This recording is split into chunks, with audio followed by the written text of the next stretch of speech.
Okay, welcome to Berlin Reguided. I'm with historian Ned Richardson-Little, who recently published his new book, The German Democratic Republic: The Rise and Fall of a Cold War State, which was published by Bloomsbury. Ned, how are you? Doing good. Thanks for having me on.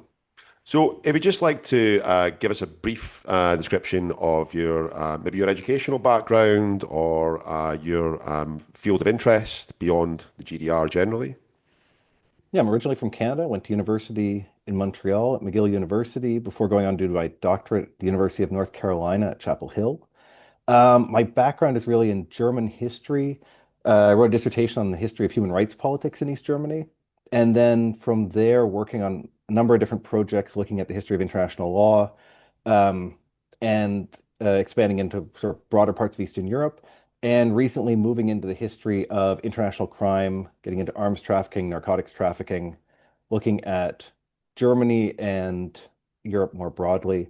But then sort of came back to work on this book, very specifically on the GDR, where I started out. So sort of, Okay, so what was your aims when you sat down to write this? You know, in the introduction, you talk about I guess the polar narratives of the GDR, which have emerged, which is this maybe entirely negative view of the GDR, and another one which is veering more towards nostalgia or nostalgia. And it looks like mm. you've tried to find some kind of middle ground between the two.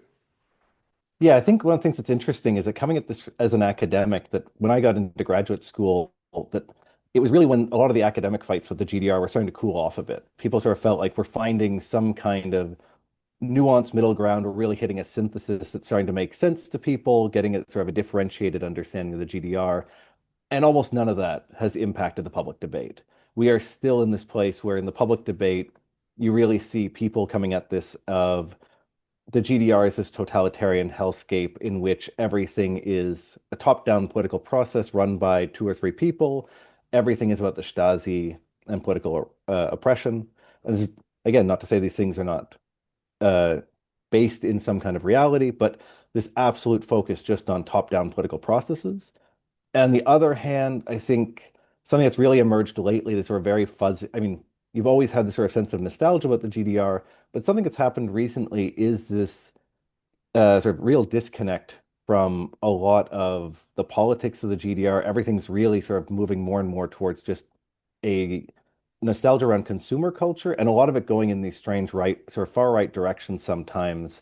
The GDR is this sort of idealized sort of place in which no one had any real worries. Everything was orderly. The state kept things fixed. And the subtext is often, and it's a place we didn't have to deal with migration. The foreigners weren't here. It was a sort of this nice, simple, sort of picturesque small town Germany where everyone knew their place and had work.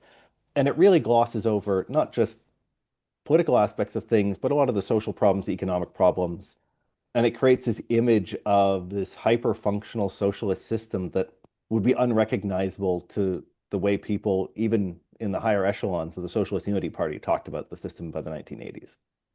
So, were you concerned about the reaction you would get from the German media and German academia more than from the international community? Because one thing you mentioned in the introduction is this really interesting backlash against Katja Hoyer after Mm. her recent book, Beyond the Wall. And I do remember how different the reaction was in Germany compared to the reaction in the United Kingdom, for example. So were you expecting more of a backlash from Germans or I think it's a problem that on this topic, you tend to get a backlash in a lot of different directions because people read a lot of subtext into general statements without trying to look at the broader thing you're saying, especially when it comes to something like social media. Whatever you're saying, people are going to try and pigeonhole you into one camp or the other. And this thing I've had previously with sort of the academic work I've written that um, just from getting, I got a review in the Süddeutsche Zeitung, and people or not sure, willfully so, but sort of there's a subtitle that sounded like I was critiquing dissidents, which I wasn't in the way they thought I was. This set off this sort of firestorm on Facebook that became his website, and people discussing it. And it was a sort of ongoing discussion of, well, obviously I haven't read the book, but what he's probably trying to say is this, based on what I presume, based on this subtitle that somebody else at Süddeutsche wrote with no consultation to the original reviewer. And people imagine a version of you that's making an argument that they have sometimes sort of pulled out of the ether. Hmm. And so I think that on one hand, I mean, looking at the Hoyer controversy, on the one hand, you did have historians who were taking their critiquing very specific things about her book and about how she engaged with academic literature. And you had some people who were just coming at this from the sort of culture war point of view of this is an entirely a whitewash and she is trying to do this. And on a political level, this is unacceptable. And so I think in my case, this is a thing that's going to, no matter how careful you write, no matter how nuanced you try to be as a historian, you are going to have people angry at you because you haven't fulfilled their narrative. I'm going to start with a pretty big question, which I was going to leave to the end, Hmm. but it's something I've been thinking about quite a lot recently, and it's something I get asked at work sometimes. Um, you mention halfway through the book that many of the people involved in the state, not necessarily solely those on the elite level, but the kind of rank and file of the party membership, that they had a genuine sense of mission. Hmm. Um, what would you say the right path for a German socialist after World War II was? Um, I'm not trying to pigeonhole Hmm. you as a socialist. I'm not really entirely sure where your politics lie. I've got a vague idea, let's say. But if you were a leftist in the aftermath of World War II, what was the right path to take, given the fact that any kind of socialism was going to be completely impossible in West Germany, and given the fact that you might have felt a sense of responsibility to build something like socialism to make sure that Nazism would never happen again. What was the right path for a leftist after World War II? This is a difficult question. I think it's something that comes out when you look at the biographies of the people involved, that you really look at in the post-war period that you're stuck. I mean, in the initial period, you've got people talking about the sort of German path to socialism within the SED. You've got people who are from the Social Democrats who see this as we have a chance to build something democratically. We have a chance to actually convince people, make the case for socialism, and it's something that we can build here in the GDR or even eventually in the West. When you look at 1946, the Christian Democrats in the West are extremely anti-capitalist at that point. Look at the Allena program. So there's this moment with the sense of there's an opportunity. Um, this is a place where I think I don't have sort of a one simple trick to make socialism in post-war Germany because I think the emerging Cold War just shuts down so many avenues in so many directions. Yep. And you've got the problem that trying to be the person in the East advocating for a democratic path to socialism puts you up against a bunch of hard guys who are willing to use violence to shut down that conversation. There isn't a nice, simple version of let's try to talk this out, because even doing that isn't an option. And in the West, if you're a committed socialist, you're either part of a KP, a Communist Party of Germany, KPD, that is increasingly stuck essentially representing the East Germany and the West, or a social democratic party that is militantly anti-communist. It's interesting, I think, especially once you get to something like 1953, it's easy to forget how terrified people were about the Nazis coming back in this period. And I think for the number of people who are interested in democratic socialism, who are so afraid of their fellow countrymen, who were so recently committed to Nazism, that they're willing to compromise a lot of their values and accept a level of authoritarianism, accept the Soviet occupation, in order to prevent that from happening. In the same way that in the West, I mean, you look at someone like Kurt Schumacher and the Social Democrats, they have such a fear of the replacement of Nazism by communism Mm. that they are willing to compromise a lot of their values and work with people on the right. So I think this is where I try to be empathetic to the fact that I don't think there was a nice, simple path where people could have ethically and simply carried out a better form of socialism in some way that would be unproblematic from a current perspective. There's Yep. no there's no sort of if we had just followed this one person, if this is just the one guy. And I think this is where also the crushing forces on a global level that are coming down at this point. When we look at the start of the Cold War, this is not just a matter of people locally could have made better choices, they could have opted for something.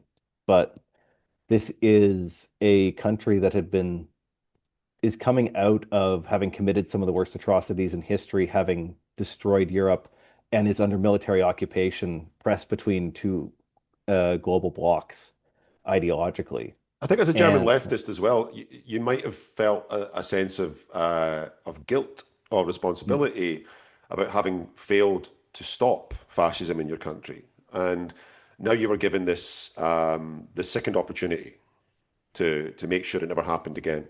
yeah, And even if you were not a dyed in the wool Stalinist, even if you were a more moderate leftist, you start by making compromises, which is accepting the creation of a secret police, mm.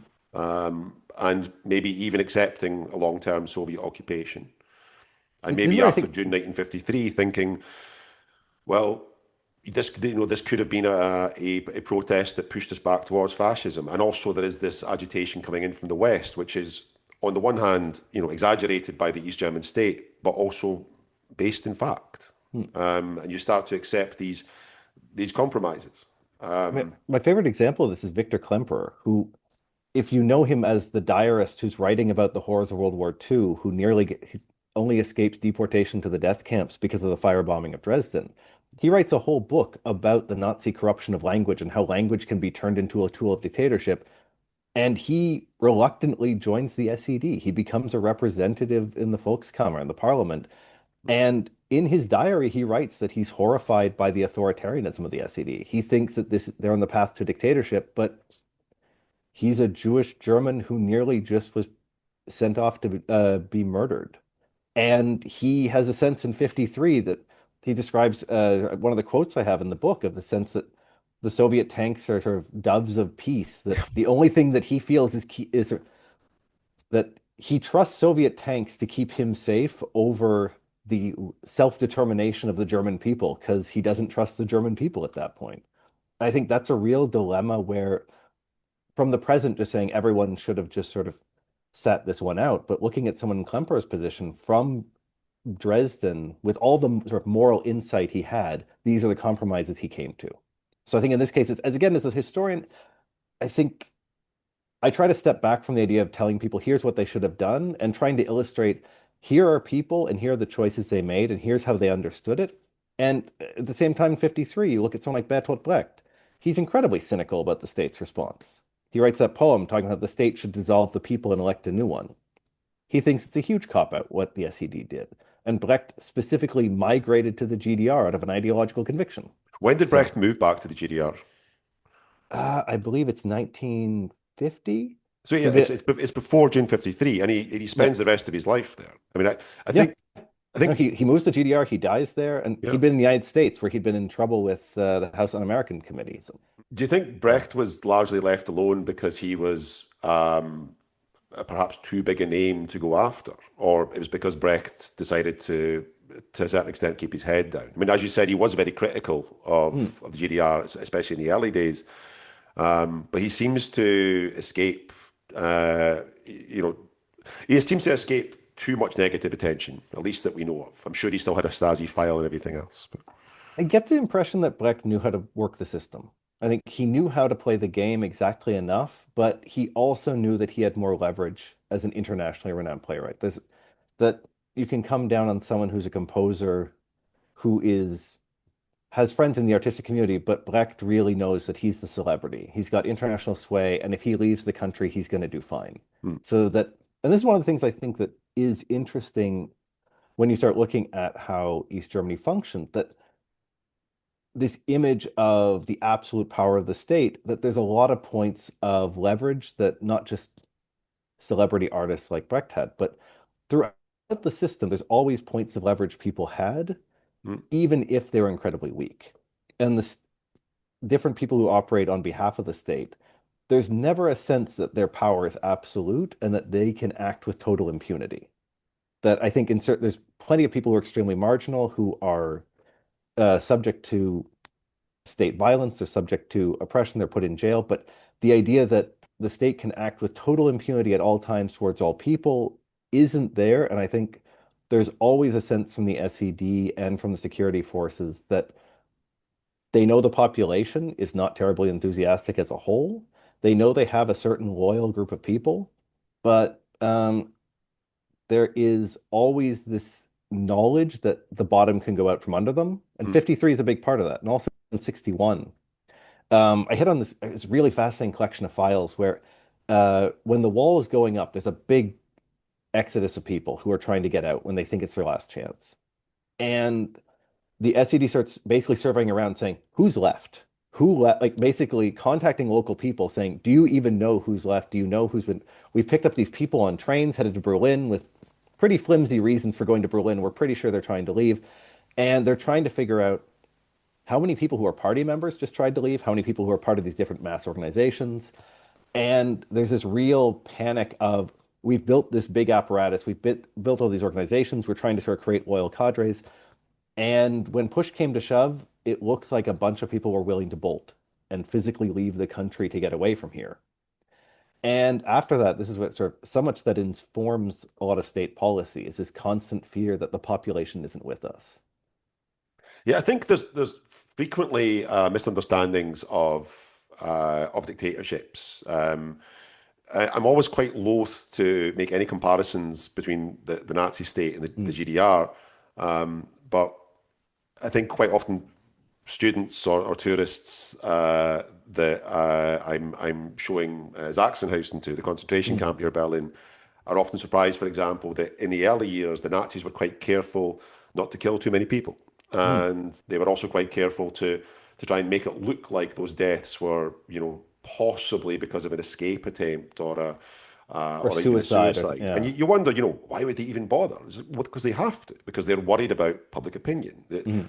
even a state as powerful as that, as brutal as that, are aware that you can only push people so far. And I think there's something similar going on to the GDR. There is this awareness that public opinion does matter. Um, One thing I'd like to move on to is the East German states' early days when it comes to their approach to dealing with responsibility for Nazi crimes, educating people regarding Nazi crimes, and how that manifests itself in terms of media, in terms of policy. I mean, one thing you mentioned is the very, very early films, Murderers Among Us and Mm. Naked Among Wolves, which, very powerfully address Nazi crimes. There is no comparison in West Germany at that time. Is that right? I think when you get to the early 50s, you start getting things like Flowers for the State Prosecutor. Mm, You start having these things come up, but it's not as omnipresent. I mm, think one of the things in East Germany is this anti-fascist mythology. And I say mythology in the sense that this is sort of the the national mythos, like the driving force culture in the country of we are a state built around anti-fascism. The people who run this country are politically legitimate because they were the forces that defeated fascism. Our alliance with the Soviet Union is because collectively we destroyed the Nazis. Um, and this is a thing that permeates so much of political and everyday culture. And this is sort of all the contrast with the West, because the West is full of Nazis. mm. Look at the crimes that were committed. And this creates, on the one hand, there's a lot of awareness of Nazi crimes. It also shapes the way Nazi crimes are understood. Um, and there's a sort of idea that in the East, there's sort of a mild Holocaust denial denying the targeting of the Jews, but it's really that the targeting of Jews on racial grounds is downplayed compared to the idea of we recognize all victims and in particular the valorization of people who violently resisted Yeah, we're Nazism. victims of fascism in Yeah. general. We're not victims because of ableism or homophobia or racism. Well, Everything it's is, sort of they're all part of this. There's sort of an all lives matter sort of. yeah, Not to say it's a similar politics, but this problem that everyone was a victim of fascism. Fascists were racist. They were they're all kinds of different things. They're anti-socialist. The key thing that unites the people is that they are victims of socialism. Mm. And what we need to highlight is the heroism of people who fought back against Nazism as victims. And Because so I even when think they in this, talk about resistance in East Germany from a Jewish person, they don't mention on the memorials or the monuments that the person was Jewish. You know, the yeah, Herbert Baum group, for example. I mean, it mentions that Baum was a communist, which he was, and mhm, that should be mentioned, but there's no mention of the fact that he was also Jewish. yeah, Yeah, I've always found that the East German approach to this almost simultaneously too vague and too specific because, you know, the term victims of fascism it's a bit too vague. I mean, obviously the mhm. Nazis were fascists to a certain extent, but it doesn't get into the specifics of all the different groups they target and the motivations behind these groups being targeted. Because this is sort of an expectation that the memorial culture that comes out of West Germany in the 70s and 80s starts getting very sort of specific about these different groups. Hmm. And it's a lot of it is also the process of politics of different groups lobbying to have their own victimization recognized. We have disabled groups who are pushing to have memorials, Roma groups, and this is really the sort of this gradual organic process where memory culture emerged from all these different sort of parts of civil society saying that our victimhood should be remembered. Whereas in GDR, it's a sort of top-down program of there are victims. And also in the GDR, I think one of the things already starting in the 1950s that you do have the anti-Zionism aspect that specifically identifying as Jewish is sort of and emphasizing that identity too much is connected to Zionism, which is seen as part of a global like imperial project. It's connected to Western imperialism, NATO, and this period at this point where you do have the anti-Zionist purges, which target some Jews who are specifically in the West in exile, who are seen as politically unreliable. And you have many people who are Jewish who thrive in the system, but as you said, sort of as communists, not as Jews. Yeah. They get to be Jewish communists, but they're communists who happen to be Jewish. They're not Jewish communists. There's no sort of hyphenated identities in the same way.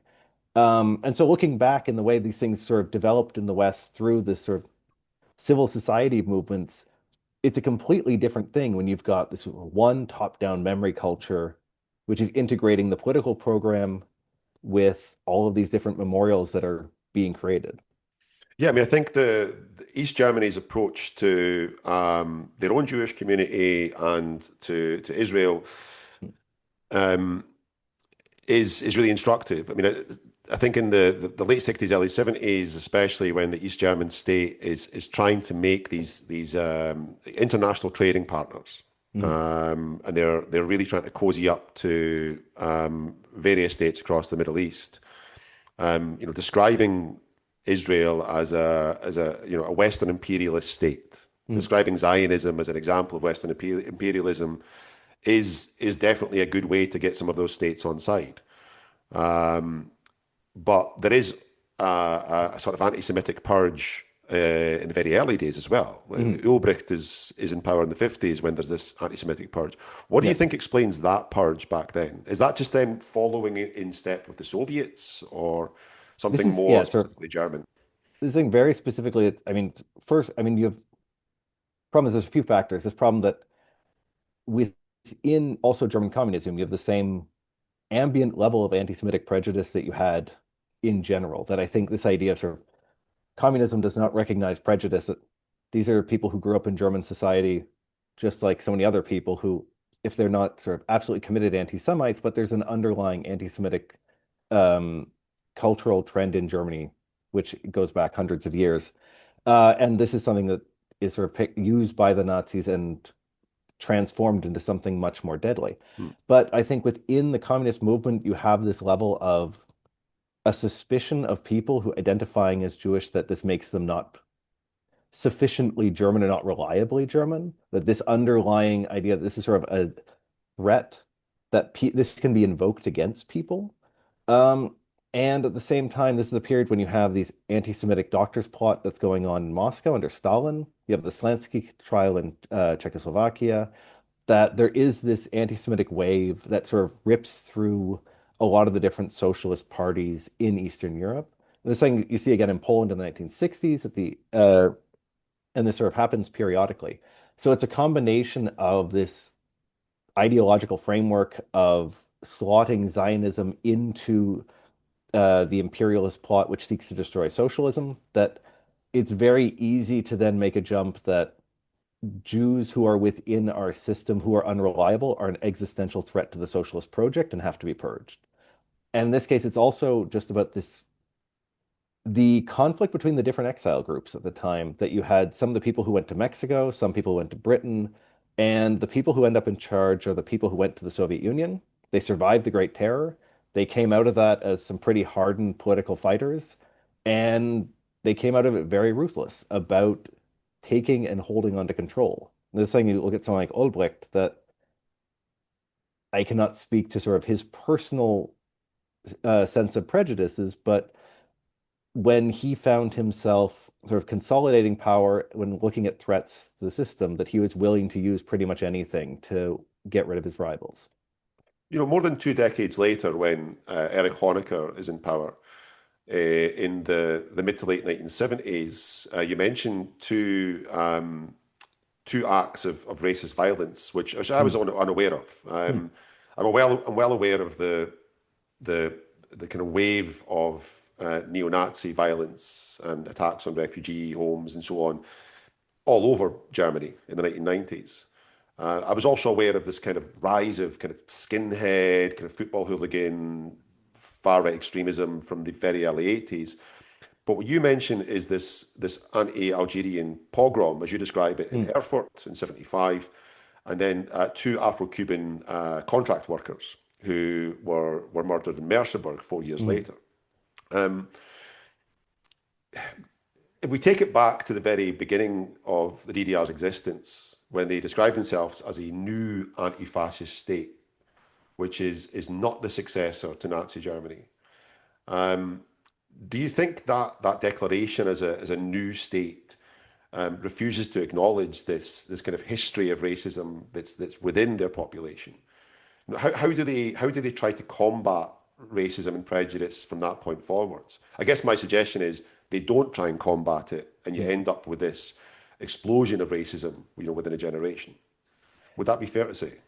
I think it's generally fair. I think one of the problems that you look at in the West, you have this sort of acknowledgement of we are the successor state to the Nazis, but you also have I think it's easy sort of to say they accepted responsibility, everything was responsibly done, when for several decades you have sort of open organizing by for SS support groups, things like this, that you have the lobbying on behalf of war criminals in public.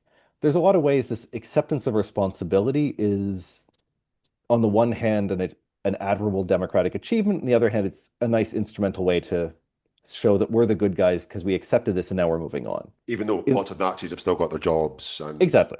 And so this problem in the East, so this idea of sort of blank slate, uh, everyone's different.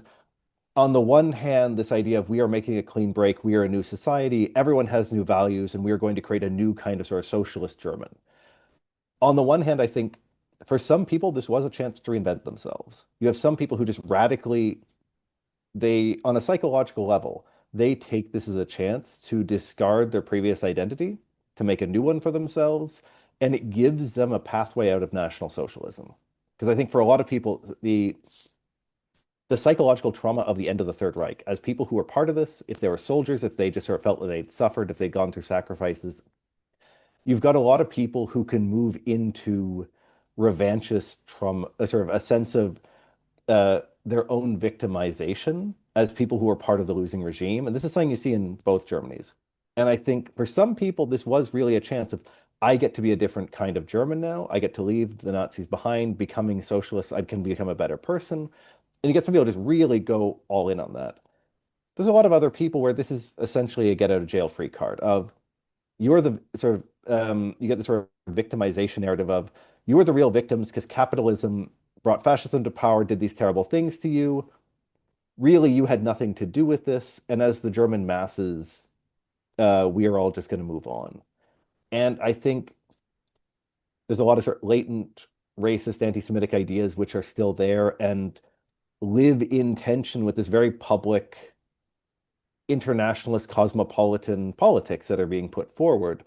And I think you have people who can espouse on the one hand the idea sort of the global socialist internationalist brotherhood, while at the same time, if they see someone who's a contract worker from abroad at their local pub talking to a local woman, that they might end up causing a racial incident as a result of that, and sort of acting out violently out of a sense of prejudice. That I think in the sense of there's sort of hoping too much for the idea that the state can indoctrinate people out of racism entirely in one generation, and in general that people can hold contradictory thoughts in their head.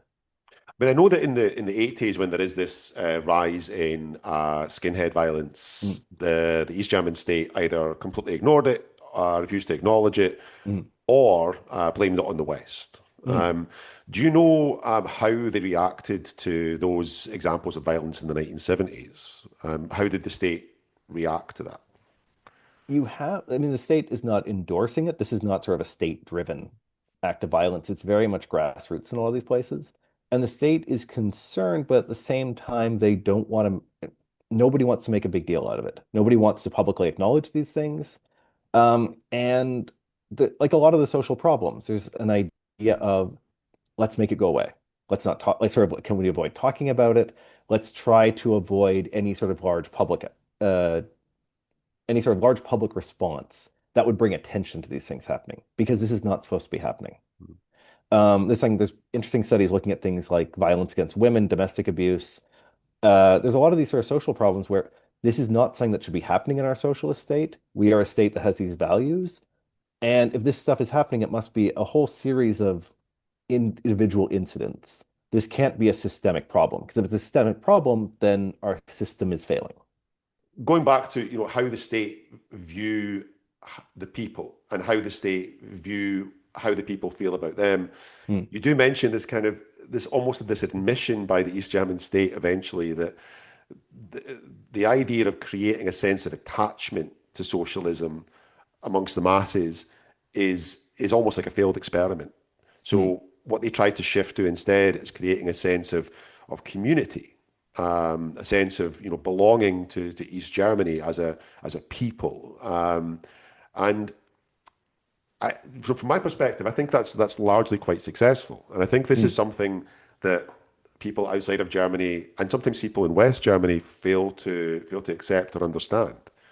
That there are, of course, the victims of the East German state, the individuals and the communities who are oppressed, and then there are the people who are, from the very beginning, dyed in the wool supporters of it. But then there's this massive group in the middle mm, who don't believe the nonsense that they're hearing on TV from the East German politicians. They don't believe what they're reading in Neues Deutschland, but they do feel a sense of community, a sense of belonging, and mm, maybe a sense of pride that they've worked together to create a standard of living for themselves, which is reasonably high, mm. especially considering what they started with in the first place. And I guess the question is, does that sense of community come from the top, or does it come from the people themselves? I think in some ways it comes from sort of this way things are structured, where you have these workplaces where you have the integration of your work, your social life, that so much of your life is built around a whole series of informal social connections as well. Like, um, if you want sort of access to things like culture, technically everyone has access to the opera, but these tickets are scarce. So you have a lot of cases where it's sort of someone at your business is able to trade access to certain things you're producing. They can get tickets for something, they can get access to leisure activities. All of these informal connections are really what make things run. The sort of gray market. It's not illicit black market activity, but it's a lot of things moving around through people doing each other favors. And this really helps to build community for certain people. If you're part of these networks, if you're tied into this, then this is how things happen. You know a guy who knows a guy who knows a guy. There's these sort of the people at your job who can hook you up with things. They can get you the summer festivals, which are all paid for through different areas, and also getting access to, say, um, good liquor, getting some good meat for your barbecue. Uh, all this stuff comes more through social connections than it does through impersonal market forces. However, I think this is where a lot of the alienation comes from, that as these systems are breaking down, more and more people feel like they're not part of these communities, or they feel more and more atomized. And I think this is one of the places where this really stark difference in memory comes in. You have some people who felt like they had created a community, they were part of something. The sort of Heimatkultur, they talk about this really localized communities, or a sense of attachment to something that isn't the country as a whole necessarily, but maybe your region, maybe sort of your town. That you have some people for whom this is a really strong attachment, and other people who are incredibly alienated from this because they don't feel like they can just see that everything's broken and they can't try and fix it. And so this is where there's really diverging memories that for the people where they think we built something and then the transition meant that even what we had built under these horrible conditions, this got broken apart. For them, this is a huge amount of mourning that this has been destroyed. And for other people who didn't have this in the first place, it's good, I can finally leave. I think it's the way a lot of people talk about their small towns anywhere. This sense of you've got the people who actually absolutely love the sense of community and intimacy, and you have the people who are saying, at the first chance I get, I'm gonna take off from here and go to the big city because I can't stand it. And I think that dynamic filtered through an authoritarian socialist system in an economy where everything is in shortage with bottlenecks just intensifies it all. Yeah, absolutely. I think it's something that not just people from West Germany and people, but people from other Western countries really Mm, struggle to comprehend or understand that there is this. There are many nuances within the East German experience. mm. There is not a single monolithic experience for the East German people. Um, want to move on to talk a little bit about dissidents, about the various sources of resistance against the state. You mentioned early on that many of the SED dissidents flee Mm. to the west rather than stick around, which seems like a good idea in retrospect as well. Regarding a very different form of resistance, the church pop up quite a lot in your book when it comes to a source of resistance or a haven for resistance individuals or groups. And that takes many forms. You've got the environmentalists, you've got kind of countercultural movements. What would resistance to the East German state have looked like without the church? Mm. It's a good question because I think the church is such a uniquely, it's a strange institution because by the time you get to the 1970s, it's seen as so powerless Hmm. that the SED is willing to make compromises with it. That they think they've really defanged it as an institution. And they have this church and socialism agreement where the church essentially says we'll be disciplining our own people and keeping them in line. Um, and he said there's all these groups that end up springing up, but they do so in these very atomized, isolated sort of church basement style organizations. I think it's difficult to say. I think you would have had the same proliferation of different groups coming out of something, but what's interesting that you mentioned earlier, the Stasi trying to look at everything. Hmm. The Stasi, they actually see this system of the church housing these groups as actually something of a benefit because they get to know who everyone is. Because They can, otherwise, everyone's really atomized. I mean, yeah, you mentioned this later in the book as well.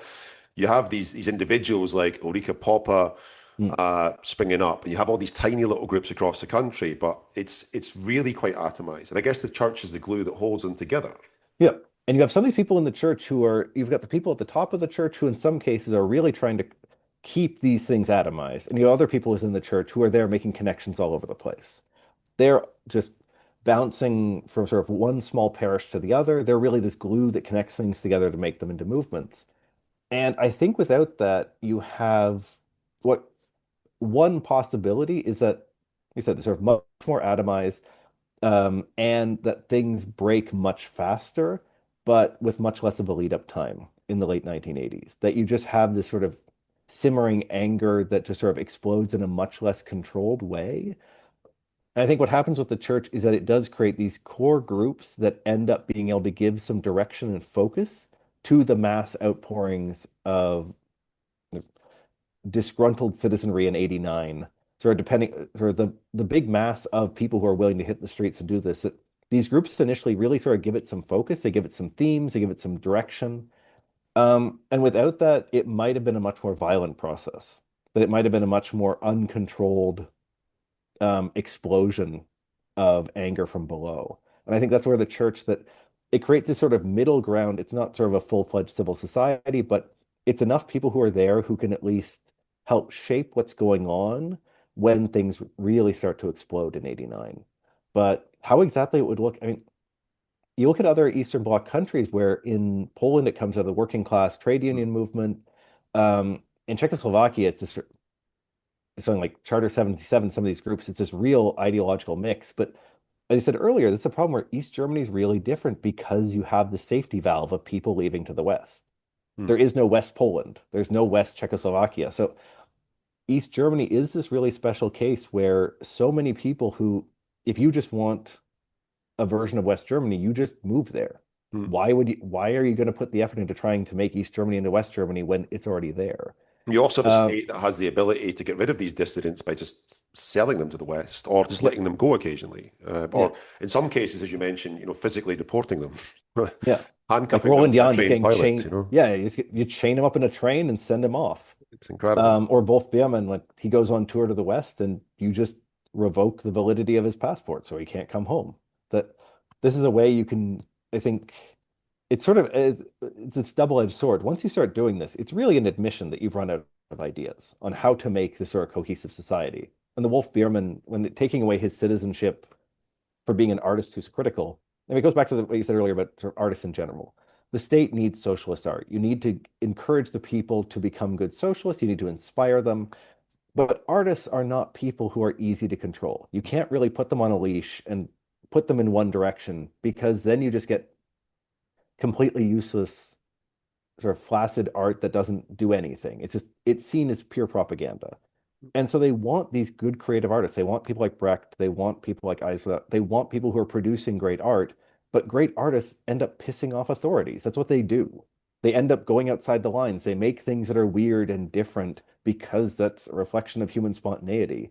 And I think this is where the sort of back and forth with the arts is always a problem because you need the arts to still reflect that sort of spark of human spontaneity, but in an authoritarian system, that is something that is eventually going to get the people in charge enough of a bad gut feeling that things are out of control Hmm. that they want to crack the whips, show who's in charge, and put people in their place. I mean, with And I think, Western music, you do get this kind of liberalization in the late 70s when Amiga start to, this is the East German state record label, they start to, release a Miles Davis record and mm, a Beatles record for the first time in, I think, 10 years. But then towards the end of the decade, you get the arrival of punk rock, and that's definitely a line too far for the East German state, and they come down on it incredibly harshly by the early 1980s. yeah. Yeah, I think like Um, rock and roll they can digest. You can sort of metabolize this. You can find a way to make it into good, clean, socialist fun. But punk is too antisocial, heavy metal's too angry. But then hip hop, it goes fine. The sort of we can find a way. This is part of the Afro-American freedom struggle, and breakdancing doesn't seem terribly threatening. yeah, so that's Uh, based on the film Beat Street, right? I yeah. think Harry Belafonte, I think produced that film, and he has this history in the civil rights movement. So it ticks a number of boxes Mhm. for the East German state. Yeah, I think again, I would go out on a limb to say that most Westerners would find it very surprising that there was breakdancing competitions in East Germany, full stop. Never Yeah. mind, sometimes in state-run youth centres. That does kind of buck the idea that again of this monolithic, grey, miserable experience, which I'm sure many people did have. Mhm. But you do get these hundreds and hundreds of exceptions, these movements, these scenes which spring up, sometimes with state approval, sometimes despite the state, sometimes alongside the state. It's the spaces in which the culture or the counterculture springs up, which Mhm. I find most fascinating. Um, I think I was also very pleased to see that you were quite unequivocal about what what brought down the wall in the end. Mhm. It was these movements, it was these protests that came from the people, Mhm. and that might seem like a very basic statement. That's something I think that again from a Western perspective isn't really given the focus that it deserves. Quite often when I am asked questions about how the wall came down, Mhm. the assumption uh, is that you know it was Reagan's speech in '87. It was the Yeah. collapse of the Soviet Union. The Soviet Union collapsed in on itself. It was their economic policies which ended all of this. And obviously, these things matter, but I think there is almost this conscious effort from Western academics, journalists, members of the public, to remove any kind of agency from the East German people themselves. Something that's changing recently is that you are getting books like yours coming out, which are putting the focus on the people rather than all these external factors. Do you think that's changed in the last few years? I think this is one where on academic level, there's a lot of debates back and forth, but there's been a huge amount of focus amongst most East German historians looking at people like dissident groups, looking at the mass movements. It really is this sort of popular perception of the end of the Cold War. And I'd say there is a tendency amongst people who are sort of capital CW Cold War historians where you get this very American-centric version of things, of America heroically sort of triumphing. Um, and this is this really sort of popular narrative. There's one book basically sort of Bruce Springsteen showed up and it broke through the wall and this made everything collapse. Or is it, I mean, the Soviet Union survives longer than the GDR does. I mean, it's another 2 years where it goes, or that Ronald Reagan gives a speech, but he's not even president when the wall opens. It's the speech is sort of seen as this almost comically, it was a comical gesture that he said, tear down this wall. People ignore it. It wasn't like sort of he set off a timer and eventually people said, oh, good idea. I think this is a place where I think there's a huge amount of patronizing and condescending attitude towards is that the sort of the agency of East Germans. And you get this Western narrative in which essentially sort of freedom had to be explained to them. And once they figured it out, then they decided it was a good idea. So they needed Western rock and roll to realize freedom or something like this. And it's sort of this breakthrough in the 80s when they finally discovered things in the West. But people have been like Amiga's releasing Beatles records for decades. People have access to free jazz. All of these things are there. You have stories of these kids, like their grandmothers who have more freedom of movement, going to Kreuzberg to pick up Dead Kennedys albums and bring them back with Doc Martens. Um, People were aware of what's happening in the West. They know the wider world exists. This wasn't this strange little hermit kingdom It's not with North people Korea. in, yeah. So, and it's also they're not these sort of sad little peasants living in their little sort of communist factory where they never know anything else could exist. And I think on that hand, the sort of idea that we needed to explain what human rights are, and then they decide, like, they finally just get around to caring about these things in '89 briefly. There's such an inability to imagine people's internal lives under a dictatorship. On the other hand, he said this sort of, well, the system just sort of fell apart. But there's a lot of ways a system can fall apart, and there's a lot of ways that it can be shaped in different ways. And this is where I think looking at East Germany in the context of the rest of Eastern Europe, and also China is really important. There's a lot of bad ways '89 could have gone, and there's a lot of different ways things could have played out if you didn't have the mass mobilization. And we already looked at early in '89, you've got already Poland is going into transition. You've got Hungary are starting to move, but you have the Tiananmen Square massacre. And you've got people in the East German government who look at this and they think this is an example. They think if we just hold the line, we just have to make sure we don't show weakness. Um, we have security forces, we've got a military. We don't have to give on this. This is at this point, the SED is more hardcore than the Soviets, where they're refusing any kind of Gorbachev level reforms. They're saying we need to just stick it out. Um, there's without the sort of mass mobilization, you either have a continued authoritarian system in which the SED is able to go through sort of an internal coup at the top level, change out a few people. Looking at someone like Egon Krenz, who comes in thinking he's just going to run the country, and he's got several years to gingerly move along to tweak a few things and get people to stop being angry. Well, I mean, But when it comes to Krentz, that's my next question is that do you think Krentz actually believes that? Or do you think he's kind of parachuted in and he thinks, okay, I'm going to try and just, last a few months without being assassinated or arrested. And Or do you think that he genuinely feels that he's got a chance to kind of steer the ship in a better direction? I guess that's a question I want to ask about the SED leadership generally. Are they holding on just out of self-interest and protection, or do they genuinely think there's a way of salvaging this thing? I think it depends on the person because I think Honecker's a really interesting case where this line about him that like, he grew up in the Saarland from a really poor working class environment. Hmm. The 1920s is poverty, unemployment, street battles with Nazis. Honecker thought he built a socialist utopia.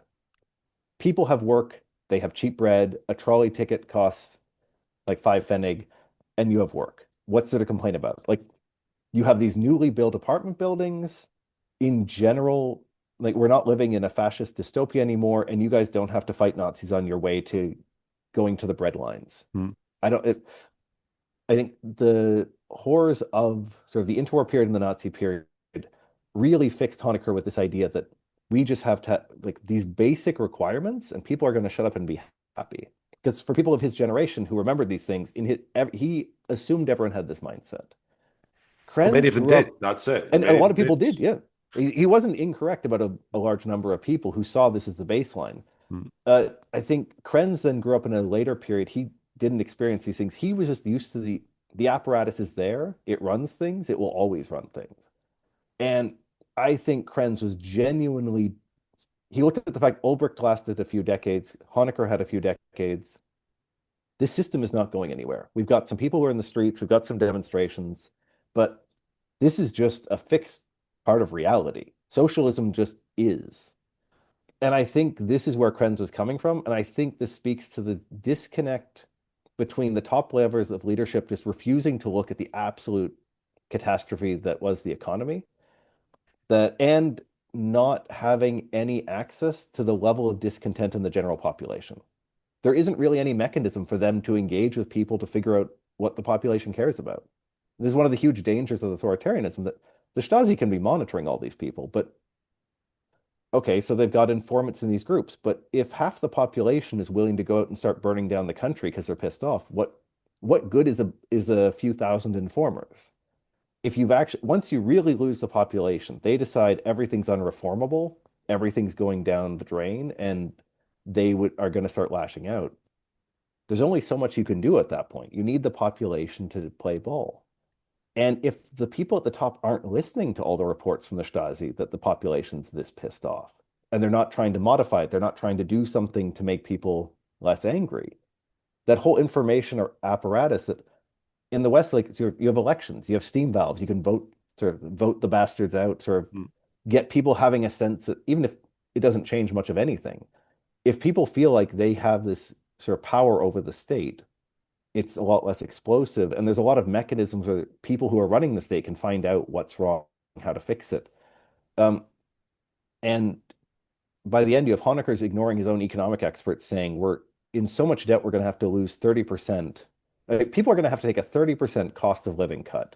We are going to have to reduce people. Like, we're basically not going to be able to buy coffee and sugar based on the way things are going. And he's ignoring this. On the other hand, you have Krenz who sort of thinks, I'm in charge now, I'm the leader, and everyone's just going to give me a few years to start tweaking things. I mean, one of the economic issues that East Germany suffered, especially for the first maybe 20 years of their existence, is this effective embargo or blockade from the West German state. And this helps inform a lot of East German foreign policy. And we touched on this briefly earlier on when we talked Mhm. about their attempt to make connections in the Middle East. So, West Germany used their economic might to, effectively pressure or bully other nations who were thinking about recognizing East Germany as a state or trading with them. And that pushes East Germany towards trying to make connections, trade partners with newly independent, former colonies in Africa, for example. Also making a good relationship with Vietnam. One thing I'm always really interested in when I see East Germany making these connections is you could read that in two different ways. And I think it's a good example of this kind of polarization of the people's opinion on East Germany.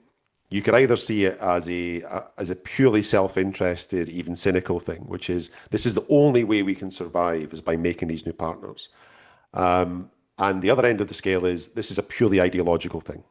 This is us helping this embattled country. This is us helping this newly independent country like Mozambique, like Angola, or a country fighting an imperialist war against America like Vietnam. Is the truth of the matter that the motivation is somewhere in the middle, or which end would you put it at? I think it's most effective when the two coincide. And I think this is something you really see with something that you mentioned Mozambique, with Ethiopia, that when you've got a lot of practical interests that coincide with each other and ideologically things seem to line up, that's when relations really are the best. So Mozambique has coffee, and the GDR can sell them guns. We can do a nice, easy trade on this. We're both social post-revolutionary Mozambique. It's a Marxist-Leninist country. They see themselves as in line. And for the GDR, Honecker really sees the sort of African liberation movements as his thing, that this is sort of a place where he wants to make his mark. Um, Not as much as sort of Cuba sending troops or the Yugoslavs sending so many tanks, but Hmm. the GDR supplies a lot of guns and weapons, military advisors. It's a real priority for Honecker, especially the southern part of Africa and the anti-apartheid struggle. So a place like Mozambique after the revolution, that this is something that works out pretty well. Ethiopia works out decently, but the problem that the Derg regime there is such a weird version of Marxism-Leninism, and it's they're also purging alternative Marxist-Leninist groups. You know, the amount of violence committed by different communist groups against each other in Ethiopia makes this a bit more tense. Um, and at the so, but something like Vietnam, there's very good relations. You have a guest worker program that gets worked out. Um, Somewhere like Iraq is a good example where the Iraqis recognize the GDR, one of the first countries to do so with Cambodia. And the Ba'ath Party sort of claims to be an Arab socialist party, but for the GDR, it's always this problem that they basically see them as all the experts within uh, the Middle East Bureau and things like that. They're pretty sure the Baathists are fascists, Hmm. and they keep killing Iraqi communists, and they keep on targeting Iraqi communists in East Germany, but they have oil, so it looks really promising. So you have this problem where some of these countries where you look at these edge cases where everyone's talking a good game about our socialist brotherhood. There's a clear trade of things that should work out, but it keeps on hitting this wall that either the economic side of things doesn't quite work or the ideological side doesn't work. There's some sort of friction there. Hmm. Um, and in the end, it really is this combination. So they need both firing at the same time to make for a good partnership.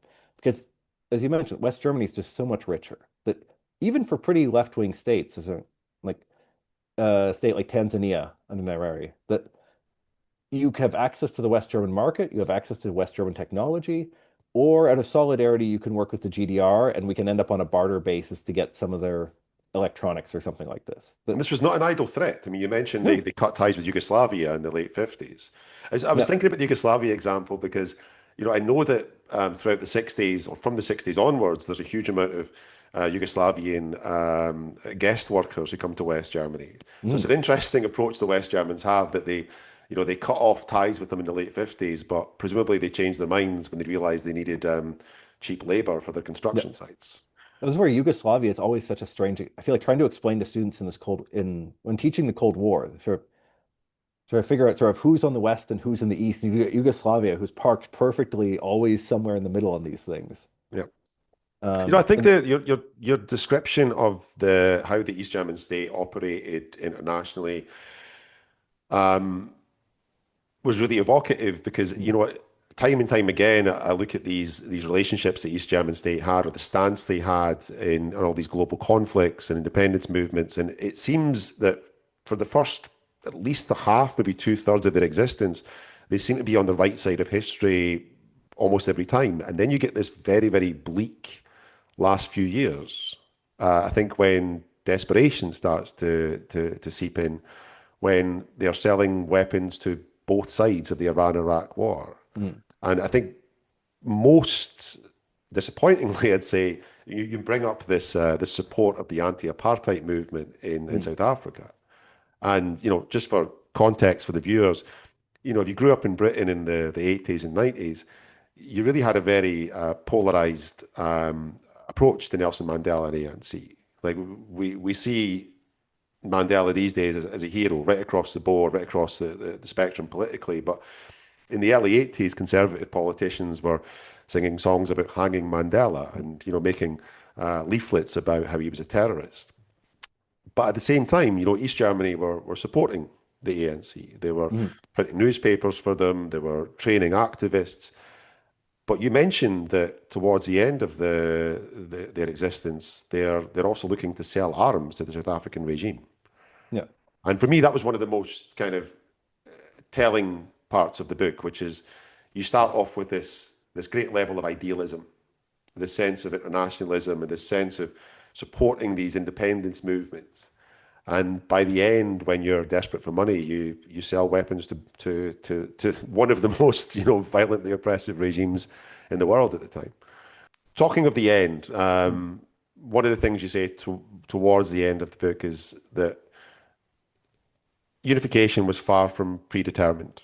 And I know that you outline the various potential approaches that the East German state or a successor state could have taken. But could you summarize them just now?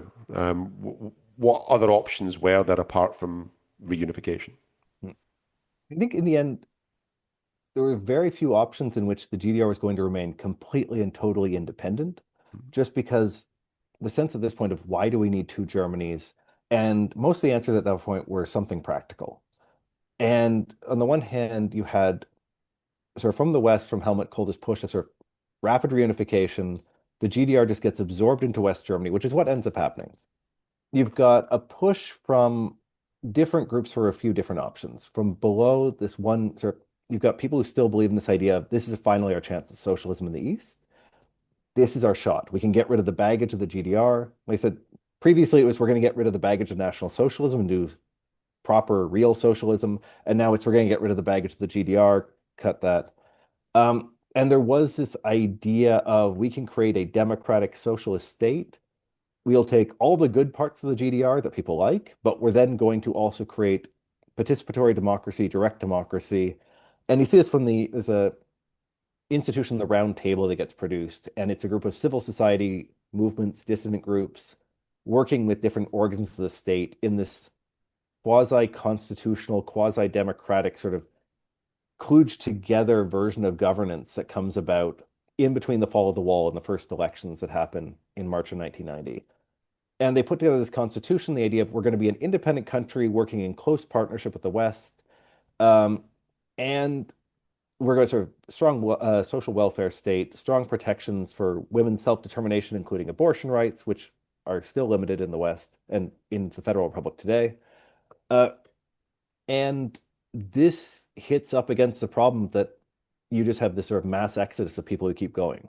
And once you get rid of the Berlin Wall, which was there to stop people from migrating to the West, they really start migrating to the West. It just keeps going. And this sense of collapse means that there's a sense of urgency and this idea of we can create a better political system. And once we have that political system, we'll fix the economy. We'll fix all the problems we have. People don't, sorry, on a larger scale, people really don't connect to that message. You've got probably about a quarter of the country is interested in this. Hmm. Once you get to about 1990, they think we can do something different. But the majority looks around and says things are seriously broken and we need to move faster. But the other alternative, when you look at something like the Social Democrats who were making a pitch in 1990, their version was integration is going to be a difficult process. It's going to take a while. We'll start with some sort of confederation. It's going to be kind of painful, but we're going to muddle our way through and try and figure it out. And voters don't go for it. You get a near absolute majority who want, we're going to unify immediately. There'll be, as Helmut Kohl put it, the blooming landscapes. Everyone, no one will be worse off than they are now, but most of you will be better off. These sort of promises that it's all going to be sunshine and roses. And once you get the Deutschmark, you're going to have once you get West German currency, you will have a West German economy. And this problem that every economy in the Eastern Bloc was going through some really jarring transitions. But one of the biggest problems in the East was this idea this excessive optimism that any of these programs could have just produced West German outcomes immediately, that we can just transport West German levels of prosperity to the East out of sheer political will. And I don't know any mechanisms by which you could have done that.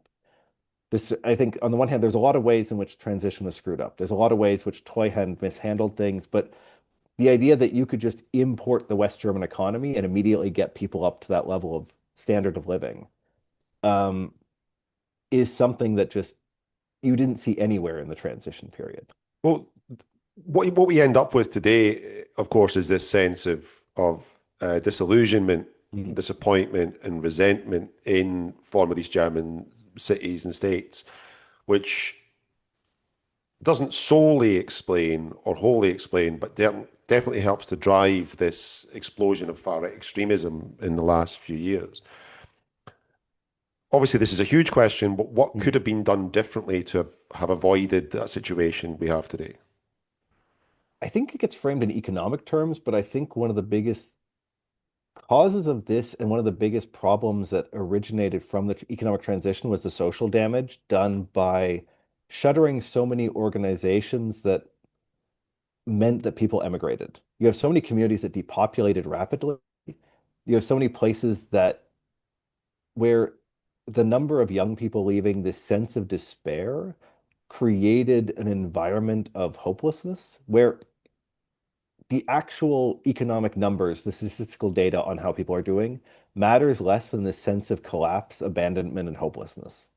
Um, and I think this is where you have a lot of these communities where initially with the Toyhan, this idea sort of trying to rescue some of these operations, and there was a real genuine problem that things like you can't, the Trabant factory that was put together in the 50s and 60s, you have a lot of these industrial units where they're not completely from the 1950s, but the amount of money it would take to completely upgrade them is starting from scratch.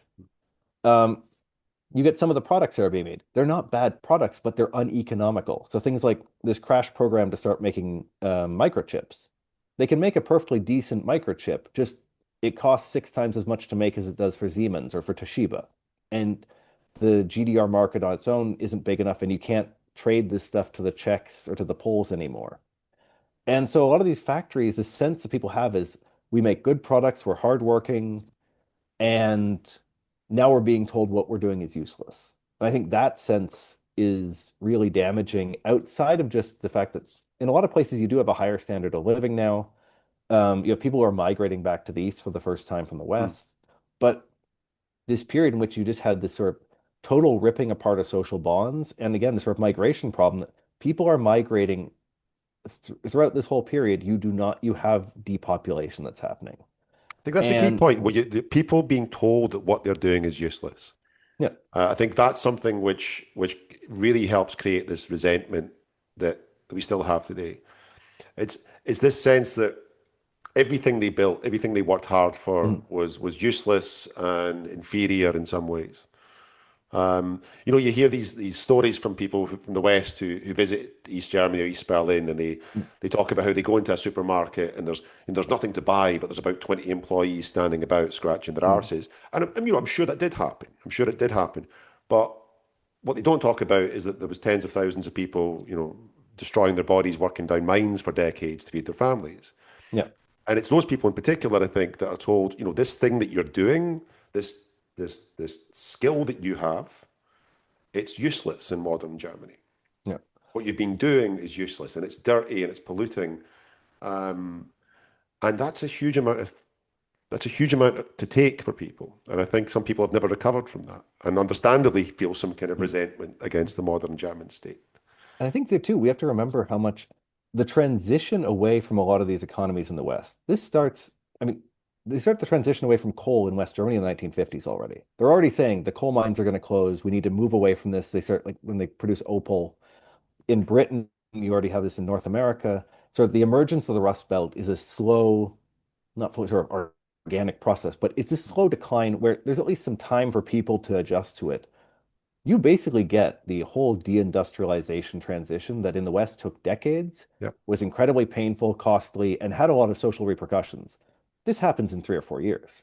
You have the mines suddenly closed. You have the factories are closing, this huge amount of sort of exposure to the global economy, the collapse of the old system.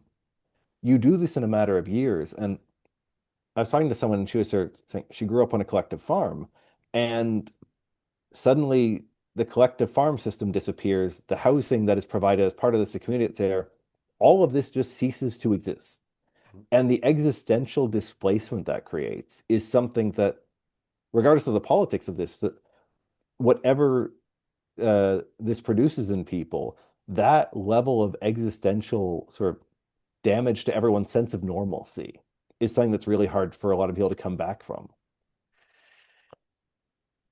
I want to finish off by asking a few questions that didn't really fit into anywhere else. Sure. The first one actually does segue quite nicely into what we were talking about. You describe the Plattenbauten Mhm. um, as being both, beloved and hated in almost equal measure. Um, could you explain that?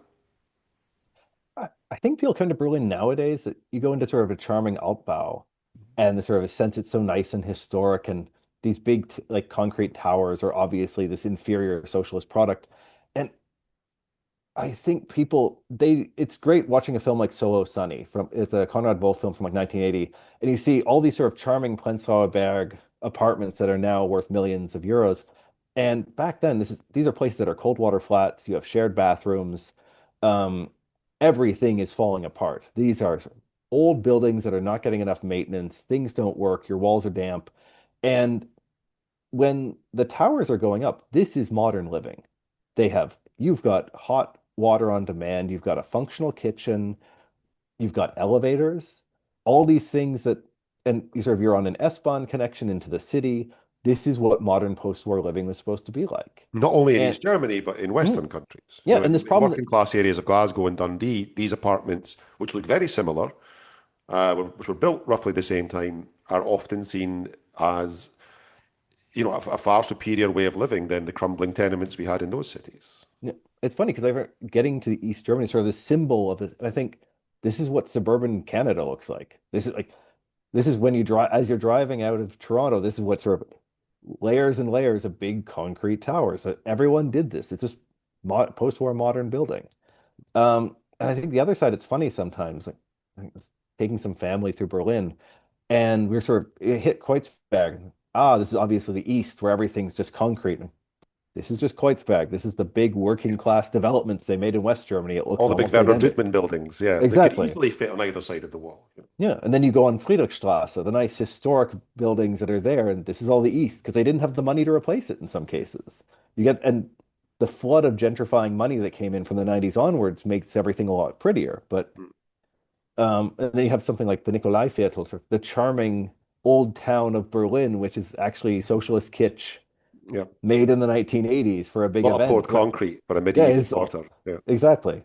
So I think this problem that like I know I was talking to some people where they're saying growing up that yeah, it's the big event when their family got off the waiting list and they could go live in one of the Platten, that they finally got to go to a place where like they didn't have splinters coming out of the floor everywhere, that the pipes were functional.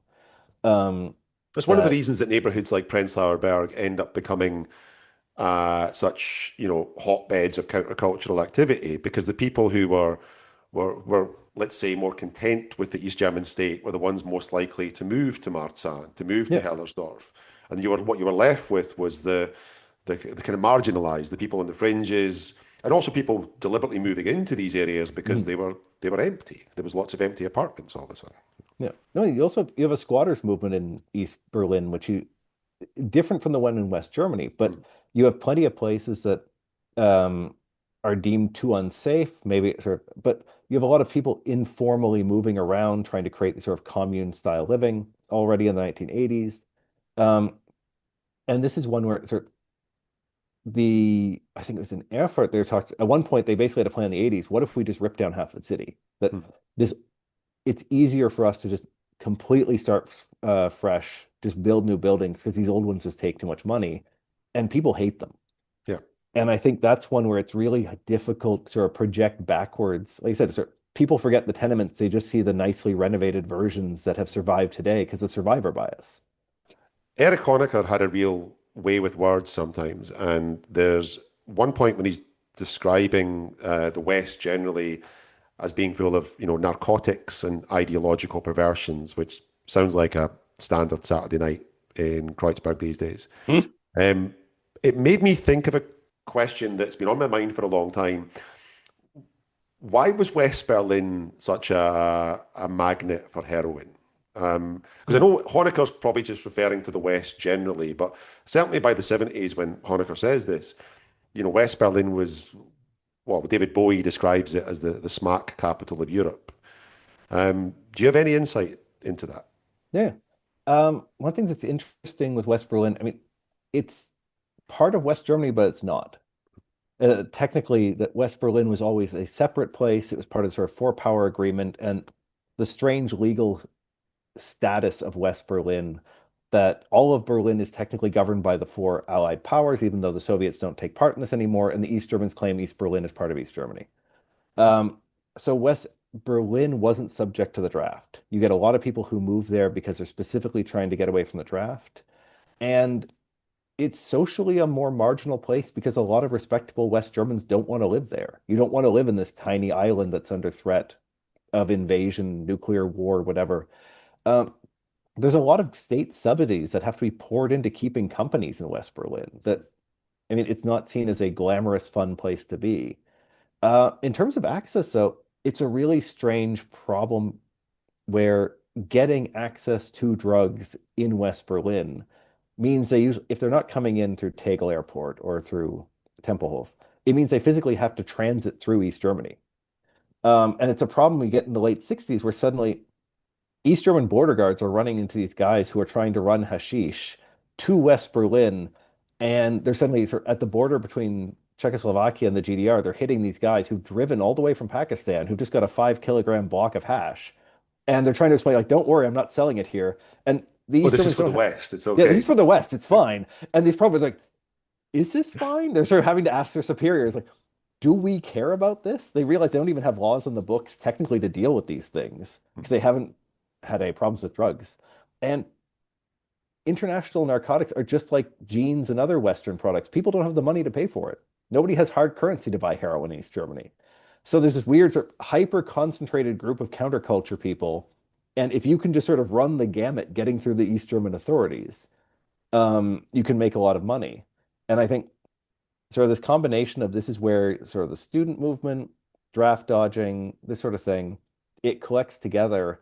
And Berlin then becomes this place that people know there's a market, and so traffickers try to go there. So the sort of combination of supply and demand, and it's not entirely responsible. There's this Cold War myth of the East Germans funneling drugs into it, but you have the fact that Schönefeld Airport in East Berlin has a ton of connections to the Middle East on very cheap flights.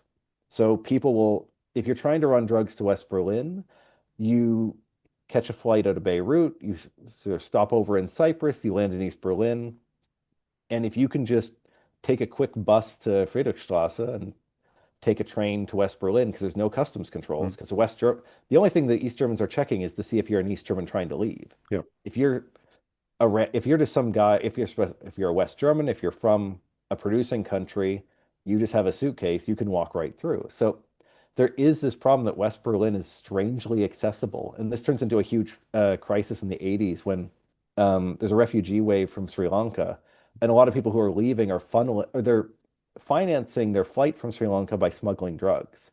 And suddenly the West Germans are suddenly finding all these people are able to get into West Germany because the border's set up politically to say, we don't have a border between these countries. It's not really a division. The East Germans aren't stopping anyone, but refugees have figured out they can get to Western Europe via West Berlin.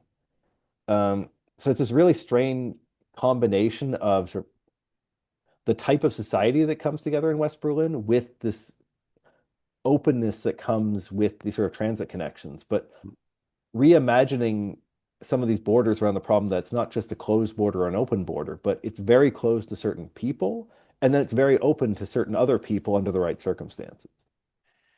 My last question, it kind of ties together a few things that you mentioned throughout the book. One thing you mentioned earlier on is that certainly in the early days, the East German state has quite a progressive approach to premarital sex. Mm. It's definitely not discouraged. It's seen as very healthy, which is in direct contrast to the much more conservative West German state at the time. You also talk quite a lot about women's rights in the book. You talk Mm. about how abortion rights are decriminalized in the early 70s. And you mentioned earlier on today that abortion rights in East Germany were more progressive Mm. than what we have in Germany today. Um, with that in mind, is this why Dirty Dancing was such a popular film in the late 1980s? A film which is feminist, absolutely pro-choice, and astonishingly horny.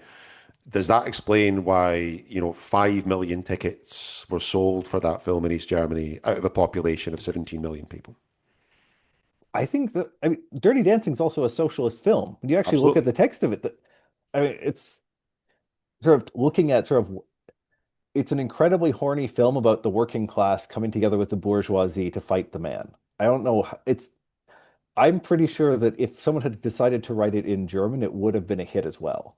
But the fact that it's from America gives it a sort of an extra frisson of something, but it perfectly lines up, I think, with a lot of these values. And I think the other sort of the most popular film before that, The Legend of Paula and Paula, again, a very sort of very socialist but incredibly horny film.